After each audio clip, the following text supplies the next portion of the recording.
Voyons à présent quelle est la relation qui existe entre notre esprit et cet amour divin, cet amour de Dieu. Ici, nous devons rappeler ce qui a été dit ailleurs de la triple nature de l'homme, corps, âme et esprit, qui lui avait été donné à sa création et qui fut ensuite désorganisée par la chute. Nous avons vu que l'âme, siège de la conscience humaine, devait être assujettie à l'esprit, siège de la présence divine, et que le péché était venu de la prépondérance du moi, aussitôt que l'âme avait refusé le contrôle de l'esprit pour se complaire dans les convoitises de la chair. Il en résulta que le moi s'arrogea la domination au lieu de laisser régner Dieu dans l'esprit. L'égoïsme devint ainsi le pouvoir dominant de la vie de l'homme. Le moi, qui avait refusé de reconnaître les droits de Dieu, refusa aussi de reconnaître ce qu'il devait à ses semblables. Et depuis ce moment, la déplorable histoire du péché dans le monde retrace l'origine, le développement, la puissance et le règne du moi.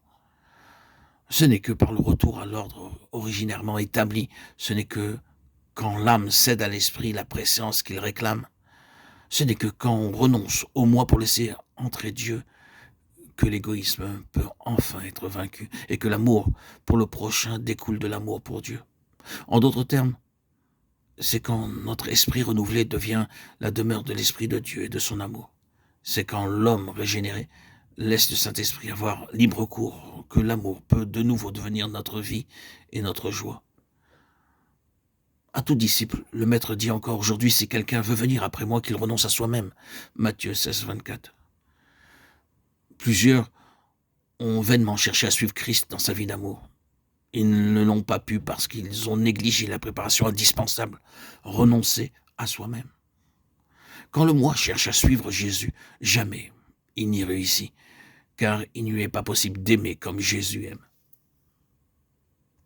Lorsque nous avons bien compris ceci, nous sommes préparés à vouloir ce que Jésus réclame de nous, et ce que le monde aussi réclame également, à prouver notre christianisme par l'amour.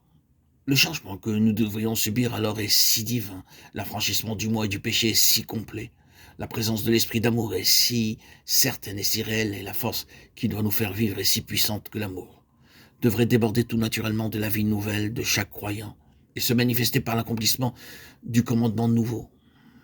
Hélas, il n'en est pas ainsi. Ce qui nous montre une fois de plus en combien les croyants sont loin de comprendre qu'ils sont appelés à marcher selon l'esprit, à être réellement animés de l'esprit. Que de plaintes, soit de notre part, soit de la part de ceux qui nous entourent sur l'égoïsme, sur la mauvaise humeur, les jugements sévères, le manque de douceur et de patience de la plupart des chrétiens, sur le peu de progrès qu'ils font dans le sens du dévouement, du zèle, apporter des secours matériels ou spirituels à ceux qui périssent autour d'eux. Tout cela prouve qu'on n'a pas encore compris que le chrétien doit posséder l'esprit de Christ, qu'il doit avoir par là même son amour, qu'il doit être une source d'amour toujours jaillissante, prompte à se répandre en fleuve d'eau vive. Nous ne réalisons pas encore tout ce que l'Esprit est chargé de nous communiquer, parce que nous ne l'avons pas reçu pour être en nous ce que le Maître voulait qu'il fût. Nous sommes plus charnels que spirituels.